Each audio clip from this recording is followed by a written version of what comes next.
Bonjour et bienvenue sur cette mini-récup qui concerne la fonction partie entière, qu'on appelle aussi la fonction en escalier. Aujourd'hui, l'objectif, c'est vraiment de traiter des problèmes écrits qu'on retrouve en lien avec la fonction partie entière. Donc, ce que je vais faire aujourd'hui, c'est vraiment te donner des trucs, des conseils sur comment aborder les problèmes écrits. La mini-récup s'adresse aux élèves de TS de 4 parce qu'on va voir la fonction avec deux paramètres, les paramètres A et B. Donc, si toi, tu as vu la fonction partie entière avec les 4 paramètres A, B, H, K, sache qu'on a aussi une mini-récup que tu peux regarder, mais rien t'empêche d'écouter celle-là aussi. Là, ça va juste te donner un petit rappel de ce que tu as vu l'an passé ou de ce que tu vas aborder. Alors aujourd'hui, le problème qu'on va avoir, ça va être un texte. Et ce qu'on va faire, c'est qu'on va passer par la représentation graphique pour pouvoir répondre aux questions. Pourquoi? Bien, le graphique va vraiment nous donner un visuel de toute l'information qui est donnée dans le texte. Et par la suite, quand on va vouloir chercher la règle pour répondre aux questions, bien, ça va être vraiment plus facile. L'avantage de la règle, ben, c'est que ça te donne des réponses super précises lorsque tu as des questions dans ton problème écrit. Donc, on va suivre ces étapes-là, mais sache que selon le problème que tu as devant toi, ben, l'ordre des étapes peut changer. Donc, voici le problème en question. Moi, je vais faire une lecture une première fois, puis je vais t'aider à ressortir les informations importantes. De ton côté, n'hésite pas à appuyer sur pause si tu veux relire certaines parties, prendre le temps d'analyser le problème. Là, il n'y a aucun problème. Ryan vient de changer son forfait cellulaire. Il paie maintenant 65 $ par mois pour 4 GB de données, une économie de 10 $ par rapport à son ancien forfait. En recevant sa facture, il constate qu'elle s'élève à 129 $. En analysant son contrat, il remarque que les coûts de dépassement sont calculés par palier. Pour chaque tranche de 100 MB de dépassement, on lui facture 8 $ de plus. Si on s'intéresse au coût de dépassement en fonction de la quantité de données de dépassement utilisées, réponds aux questions suivantes. Première question. Quelle quantité de données a-t-il utilisé ce mois-ci, sachant que 1 GB équivaut à 1000 MB?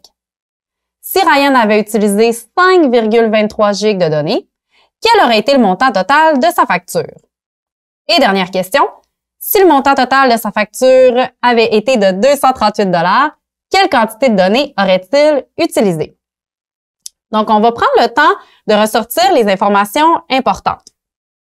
D'abord, il faut savoir que comme on ne parle pas des taxes ici, on peut sous-entendre là, que les montants sont taxes incluses, là, sinon on l'aurait mentionné quelque part. Donc, Ryan vient de changer son forfait cellulaire. Il paie 65 $ par mois pour 4 GB de données. Donc, cette information-là est importante. Je vais la souligner. Ça nous donne l'information sur les coûts de son forfait actuel. Une économie de 10 $ par rapport à son ancien forfait. Ici, je suis pas obligée de souligner cette information-là parce que nulle part dans le texte, on fait référence à son ancien forfait, ni dans les questions, ni dans le reste du texte. C'est plus une information supplémentaire, mais qui est pas nécessaire à la résolution de mon problème. Donc, je poursuis. En recevant sa facture, il constate qu'elle s'élève à 129 $. Donc, clairement, il y a eu une augmentation du coût habituel qui est censé être de 65. En analysant son contrat, il remarque que les coûts de dépassement sont calculés par palier. Si j'attire ton attention sur le mot palier, ça, c'est vraiment un bon indice qui fait référence à la fonction partie entière. Donc, quand tu as un problème écrit, si tu retrouves ce mot-là, des paliers, des tranches, ben c'est généralement le cas, ça peut donner un indice que c'est une fonction partie entière qui est question ici. Pour chaque tranche, bon, on retrouve justement l'autre mot indice de fonction partie entière. Il est là à deux endroits, donc vraiment, on a affaire à cette fonction-là. Pour chaque tranche de 100 MB de dépassement, donc je vais souligner ici 100 MB de dépassement, on lui facture 8 $ de plus. Donc, je peux déjà m'imaginer la fonction partie entière qui est représentée par des paliers, des marches d'escalier. Donc, elles auront probablement une longueur de 100 MB, puis à chaque tranche de 100 MB, il va y avoir une augmentation là, du coût. Fait que je peux déjà la visualiser, là, le graphique dans ma tête. Si on s'intéresse au coût de dépassement en fonction de la quantité de données de dépassement utilisée, réponds aux questions suivantes. Donc ici, j'attire ton attention sur le mot « en fonction de ». Ce mot-là va nous donner un indice pour pouvoir identifier la variable dépendante et indépendante. On peut retrouver aussi ce genre d'indice-là dans d'autres phrases, comme par exemple, si on s'intéresse à la relation entre tel élément et tel élément, ben le mot relation entre, ça aussi, là, dans la phrase, ça va me donner des indices sur la variable dépendante et indépendante. Par la suite, on a nos 3 questions. Donc, ça fait toujours référence à des quantités de données et à des coûts. Donc, c'est vraiment là, les 2 variables qui vont se retrouver là, dans mon problème. On serait maintenant rendu à tracer notre graphique, mais il faut aller identifier nos variables X et Y d'abord. Donc, j'ai une question pour toi. Si on s'intéresse au coût de dépassement en fonction de la quantité de données de dépassement utilisées, alors, X représente le coût de dépassement et Y, la quantité de données en dépassement utilisées. Est-ce que c'est vrai ou faux? La réponse, c'est faux. Donc, je reviens à la partie du problème où on avait des bons indices sur notre variable dépendante et indépendante. C'était à cause du mot « en fonction de ». Donc, le truc, c'est que ce qui vient avant, finalement, c'est notre variable Y. Donc, la variable Y, c'est le coût de dépassement. Et ce qui vient après, c'est notre variable X. Donc, finalement, le coût dépend, le coût en dépassement dépend de la quantité de données en dépassement. Donc, je peux venir les identifier. Et il reste à faire ressortir, c'est bien important d'écrire nos données. Donc, la quantité de données, on a vu dans le problème que ça pouvait soit être des meg ou des gigs. Donc, quoi choisir? Les 2 sont bons.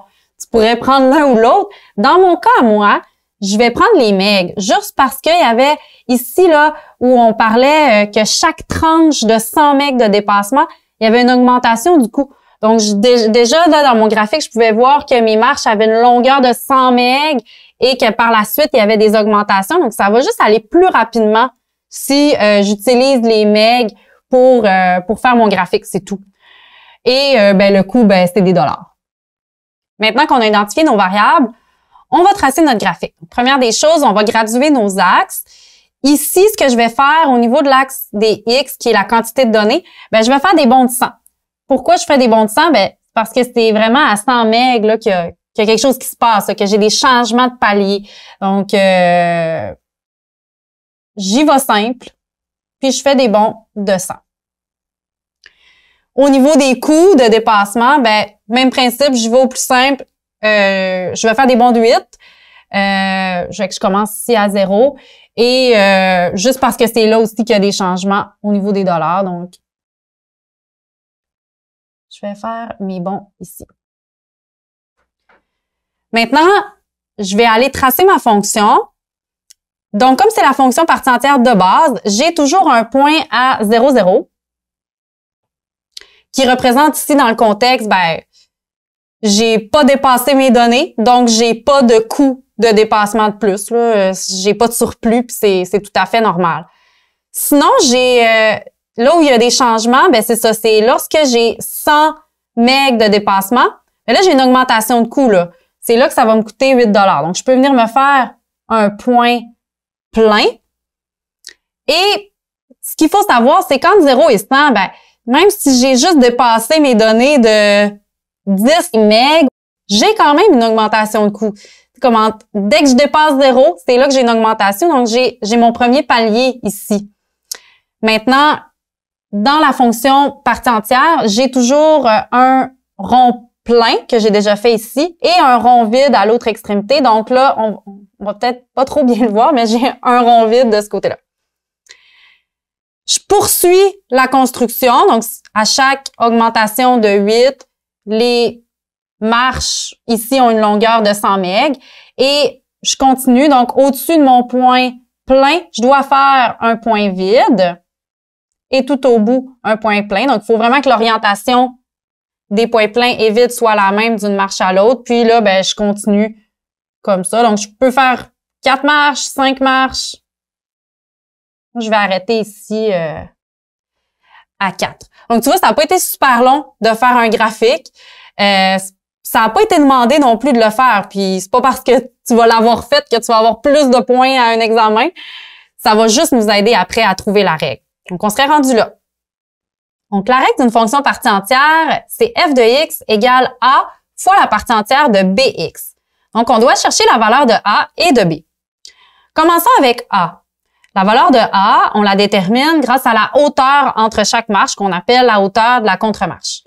Donc ici, chaque marche a une hauteur de 8. C'est pourquoi je peux déjà déterminer la valeur de a. Mais comme tu peux le remarquer, c'est la valeur absolue que j'ai recherchée parce que une hauteur, c'est toujours positif. Fait que c'est normal qu'à cette étape-là, tu obtiennes toujours une valeur positive. Il va falloir analyser autre chose un petit peu plus tard pour déterminer son signe. Continuons avec B. B, on utilise la formule 1 divisé par la longueur d'une marche. Comme chaque marche a une longueur ici de 100 unités, je peux déjà déduire en remplaçant dans la formule que B est égal à 1 sur 100. Maintenant, pour déterminer son signe, on doit analyser l'orientation de chaque marche. Donc, si j'ai une orientation d'un point plein vers un point vide, B est positif. C'est pas ça qu'on a ici. Nous, c'est l'inverse. Chaque marche a un rond vide et suivi d'un rond plein, d'un point plein. Donc, B doit être négatif. Je peux venir écrire ici moins 1 divisé par 100 ou bien moins 0,01. Donc, B est négatif. Maintenant, il faudrait déterminer le signe de A. J'ai une question. Choisis le bon énoncé. Est-ce que A est positif puisque la fonction est croissante? Est-ce que A est positif puisque c'est l'opposé de B? Est-ce que A est négatif puisqu'il est toujours de même signe que B? Ou est-ce que A est négatif comme B puisque la fonction est croissante? La réponse, c'est D. Donc, la réponse, c'est que A est négatif comme B puisque la fonction est croissante. Donc, quand on veut déterminer le signe de A, il faut d'abord déterminer le signe de B. Ce qu'on avait fait, il est négatif. Par la suite, on doit regarder la croissance de la fonction. Comme la fonction était croissante, ça veut dire que A doit être d'un même signe que B, donc négatif. Si la fonction avait été décroissante, là, A aurait été de signe contraire, donc positif. C'est comme ça qu'on déduit le signe de notre paramètre A. Donc, je peux venir l'écrire ici. A vaut moins 8. Et finalement, la règle de ma fonction, quand je remplace mes paramètres, je l'obtiens juste ici. On serait maintenant rendu à répondre à nos 3 questions. La première question est la suivante. Quelle quantité de données a-t-il utilisé ce mois-ci, sachant que 1 gig équivaut à 1000 MB? Dans la question, on cherche une quantité de données. Ça veut dire qu'on cherche la valeur de X. Donc, on ne la connaît pas. C'est vraiment elle que je dois aller rechercher. Pour la chercher, je dois avoir une valeur de Y correspondante. Donc, je vais relire une partie du problème où j'ai des indices pour déterminer la valeur de Y quand je dois écrire ici. Il sait qu'il paie maintenant 65 $ par mois pour 4 gigs de données. En recevant sa facture, il constate qu'elle s'élève à 129 $. Donc ici, normalement, ça lui coûte 65 et ce mois-ci, ça lui coûte 129. Donc, je pourrais être portée à remplacer la valeur de Y par 129 parce que c'est mon coût, mais c'est pas le coût de dépassement, c'est le coût total. Je dois aller calculer quel montant d'argent a été supplémentaire par rapport à ce qu'il paie d'habitude, qui est 65. En soustrayant ces deux données-là, j'obtiens 64 $. Finalement, il a payé 64 $ de plus que ce qu'il faut qu'il paie normalement. Donc, c'est ça ma valeur de Y dans mon modèle que j'ai ici. Donc, je viens remplacer Y par 64 et j'isole X. Pour commencer, je dois isoler la partie entière. Donc, je dois diviser par moins 8 de chaque côté de l'égalité. Et ce qui me donne moins 8 égale partie entière de moins 0,01x. Qu'est-ce que je fais ici? Il ne faut pas juste se débarrasser de la partie entière puis continuer la résolution. Je dois vraiment appliquer la définition de la partie entière en créant deux inégalités. Donc, je commence par réécrire la première partie que j'avais sans les crochets. Donc, séparer du signe plus petit ou égal. Donc, c'est ce que j'ai ici. Moins 8 est plus petit ou égal à moins 0,01x. Par la suite, j'ai le signe plus petit et je dois ajouter 1 à la réponse de ma partie entière. Donc, c'est ce que j'ai fait ici. J'obtiens donc moins 8 plus 1 qui donne moins 7. Pour trouver x maintenant, ben, je dois diviser par moins 0,01 partout. Donc, moins 8 ici divisé par moins 0,01 et moins 8 plus 1 divisé par moins 0,01. J'obtiens la réponse suivante. Donc, ici, moins 8 divisé par moins 0,01, ça donne 800. De l'autre côté, j'obtiens 700. Tu peux remarquer que les signes d'inégalité ont été inversés finalement. Parce que quand je divise par un nombre négatif, ça inverse finalement le signe d'inégalité. Donc, même chose de l'autre côté, ça a été inversé. Non? J'aurais une question pour toi. En utilisant les crochets, comment peut-on écrire cette inégalité? 800 est plus grand ou égal à x est plus grand que 700. Est-ce que c'est A, B, C ou D? La réponse est B. Donc, on commence par placer nos valeurs en ordre croissant. C'est pour ça que 700 doit être placé avant 800. Puis ensuite, pour les crochets, ben, on regarde nos signes d'inégalité. Entre x et 800, j'ai un signe plus grand ou égal. Donc, comme j'ai l'égalité d'inclus, je dois utiliser le crochet fermé. Tandis que pour 700, j'ai le signe plus grand. Donc, x doit être strictement plus grand que 700. C'est pour ça que j'ai un crochet ouvert. Autre petit truc, tu peux regarder le graphique qu'on a fait. Ben, il faut que l'orientation de tes crochets suive la même orientation que tes marches. Comme j'ai un point vide vers un point plein, ben, je dois avoir un crochet ouvert vers un crochet fermé. On aurait pu valider notre réponse à l'aide du graphique. Comme la question demandait le coût lorsque y vaut 64, ben, ce qu'on fait, c'est qu'on prolonge notre axe des y jusqu'à 64. Maintenant, on continue notre tracé et on se rend compte qu'à 64, ben, j'ai la marche qui est ici. Je peux l'entourer. Donc, si je regarde, c'est vraiment entre 700 MB et 800 MB. Puis, c'est vraiment ça qu'on avait obtenu ici. On serait rendu maintenant à donner la réponse complète. Il faut faire attention parce que la question disait quelle quantité de données a-t-il utilisé ce mois-ci? Donc, ce qui est sous-entendu ici, c'est que c'est la quantité de données au total. Donc, il faut que j'ajoute le 4 GB que Ryan a droit normalement à ces données en dépassement. Donc, c'est pour ça qu'ici, j'ajoute 4 GB à 700 puis je dois faire la même chose avec 800. Donc là, tu as deux choix. Soit tu mets tout en meg ou tout en gig. Fait que moi, je vais les transformer en gig juste parce que c'est une unité informatique qu'on est plus habitué de voir. Donc, je vais diviser par 1000 parce qu'on avait que 1 gig égale 1000 meg. Ce qui va me donner ici 0,7 gig. Et 800 divisé par 1000, ça va me donner 0,8 gig. Là, je peux additionner ces deux valeurs-là ensemble, ce qui va me donner 4,7 gig et 4,8.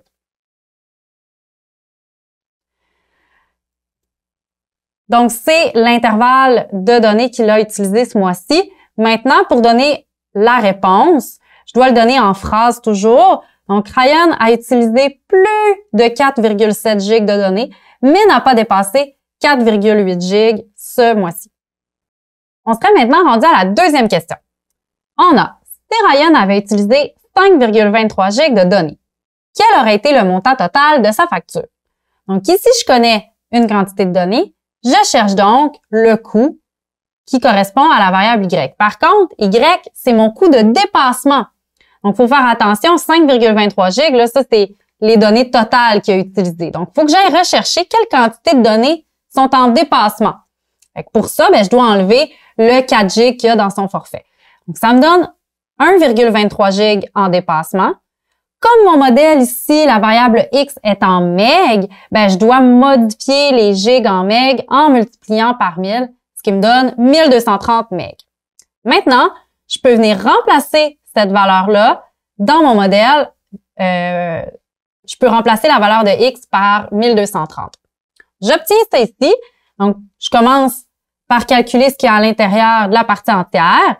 Ça me donne la partie entière de moins 12,3. Là, je m'arrête ici parce que j'ai une question pour toi. La partie entière de moins 12,3 est moins 12. Est-ce que c'est vrai ou faux? La réponse, c'est faux. En fait, ici, il faut faire attention, lorsqu'on a des nombres négatifs, ça peut devenir un peu contre-intuitif.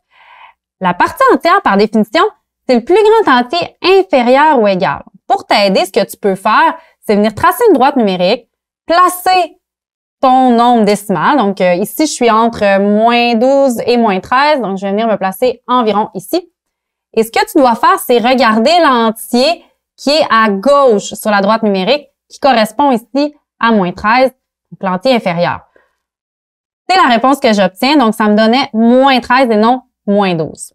Je continue mon calcul en multipliant avec moins 8 et j'obtiens y égale 104. Donc finalement, ce que ça signifie, c'est que Ryan a un coût de dépassement de 104 $. Et là, la question, ça disait quel aurait été le montant total. Mais s'il a dépassé de 104 $, il faut que j'ajoute aussi son 65 qui est son forfait de base. Donc, ça lui fait un montant total de 169 $.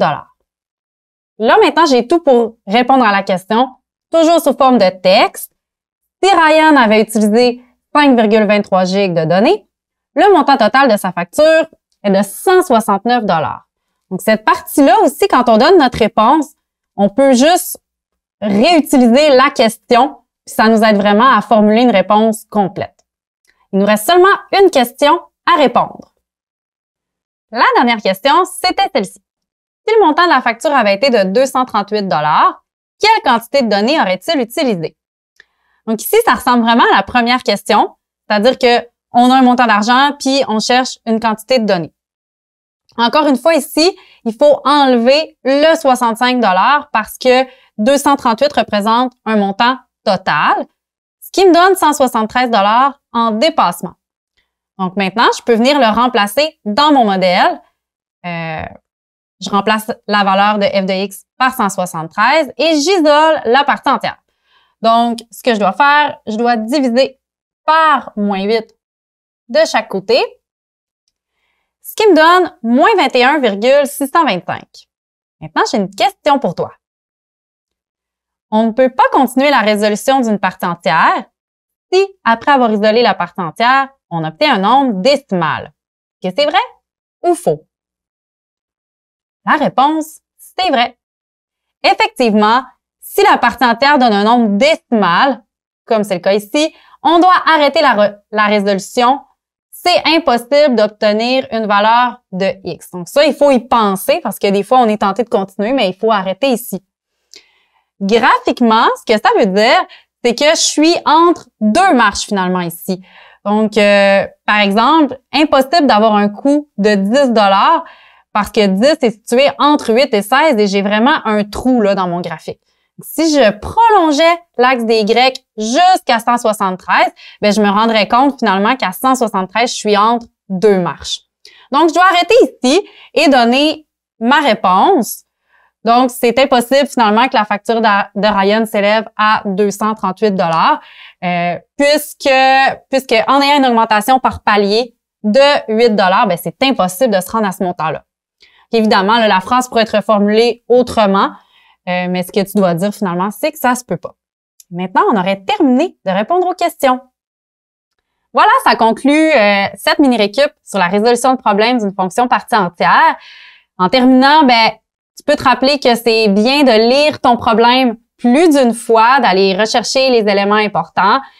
Faire un graphique peut vraiment t'aider à avoir un visuel de ce qui se passe, puis est aussi aidant pour aller chercher la règle là, de ta fonction. Sinon, sache que sur notre site Internet, dans la fiche où se retrouve cette mini-récup, il y a une section à retenir de ce qu'on a dit aujourd'hui, donc avec un résumé de ce qui a été dit. Il y a une autre mini-récup sur la fonction partie entière, cette fois-ci avec les 4 paramètres. Et il y a aussi d'autres mini-récup sur d'autres fonctions où on résout des problèmes écrits et des exercices. Donc, n'hésite pas à aller consulter ça pour pouvoir t'aider dans les problèmes écrits. Moi, je te dis merci et à bientôt!